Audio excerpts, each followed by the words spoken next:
What if something goes wrong? Absolutely. I've researched this ritual for years. I just need your help.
Maxton's research journal.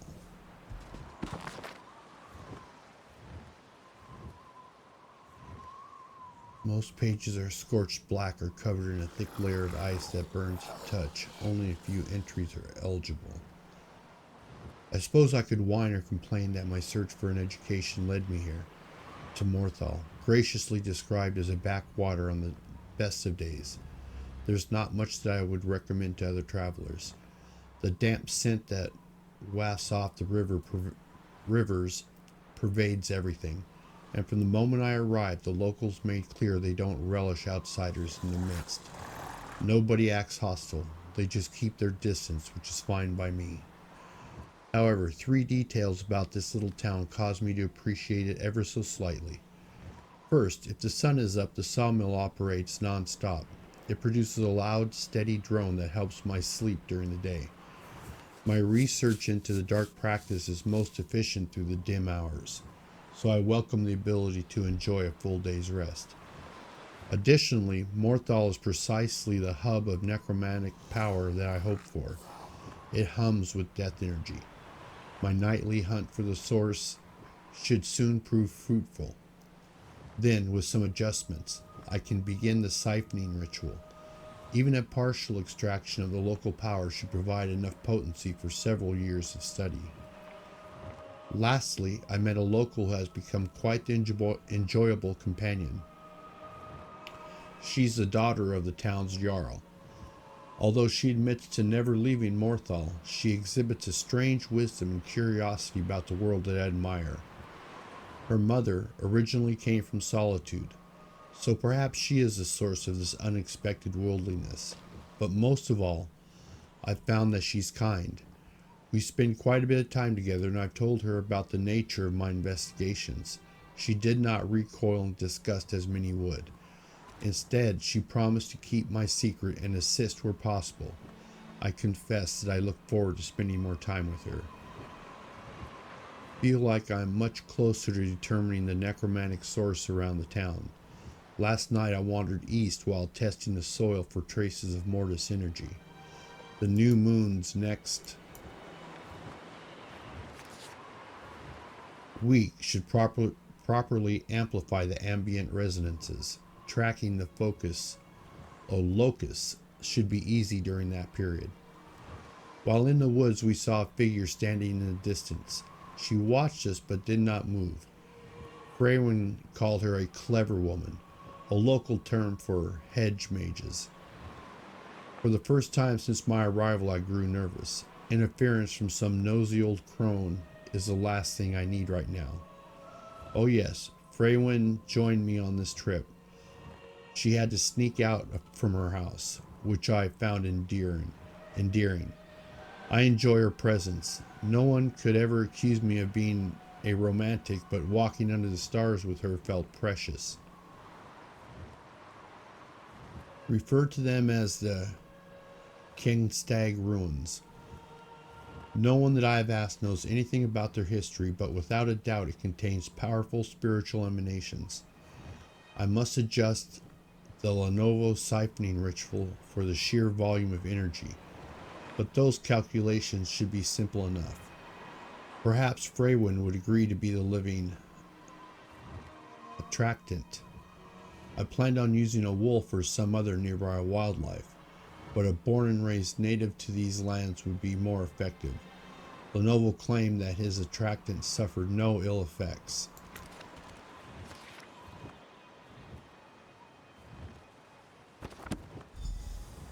Okay. Interesting. Shattered necromantic focus. Take it. Alright, exit the ruins. Search it a little bit more, see if there's anything in here to take.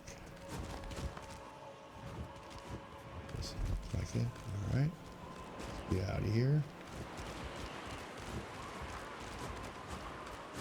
These ruins. Explain why you're following me.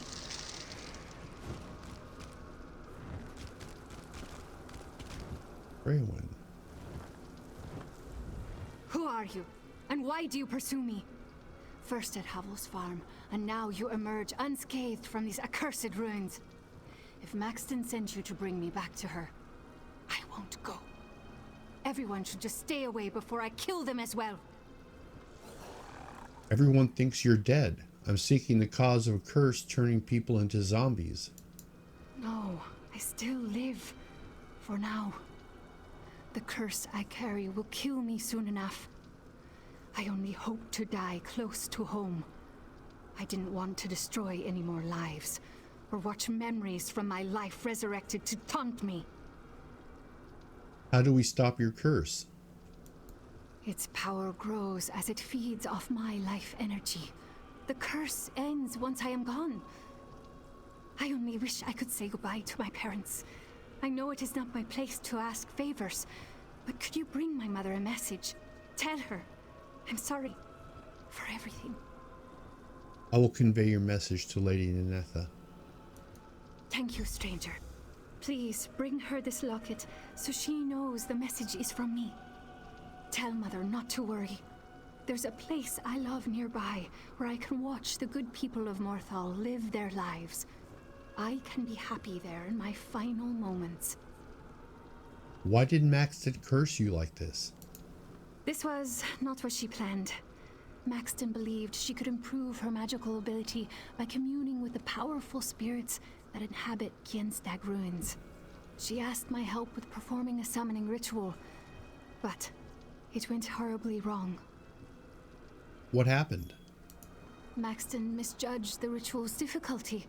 As she struggled, ice grew over the walls, and winds blew wildly. She almost gained control, but suddenly Thane Alstrom and his guards stormed the ruins. Maxton's focus slipped, and the ritual exploded. So that's what froze the soldiers. It shames me to admit, but yes, all those soldiers, my friends and neighbors, dead because of my actions. And now my return home killed even more people. Being near the end is a blessing. I saw a memory where you called Maxton your love. Oh yes, she was. I loved her dearly, and I truly believe Maxton loved me back.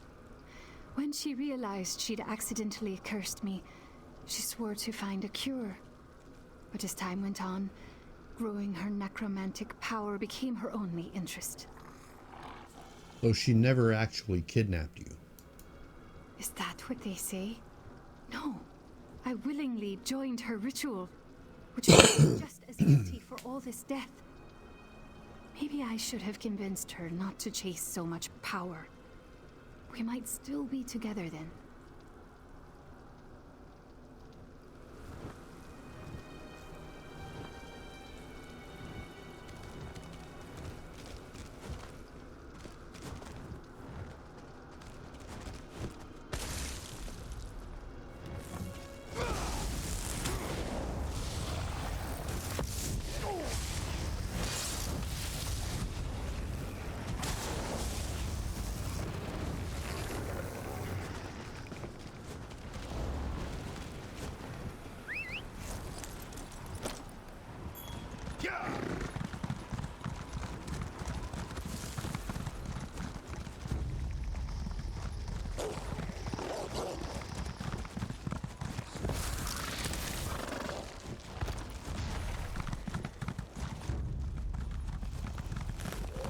A mad dash to Morthal.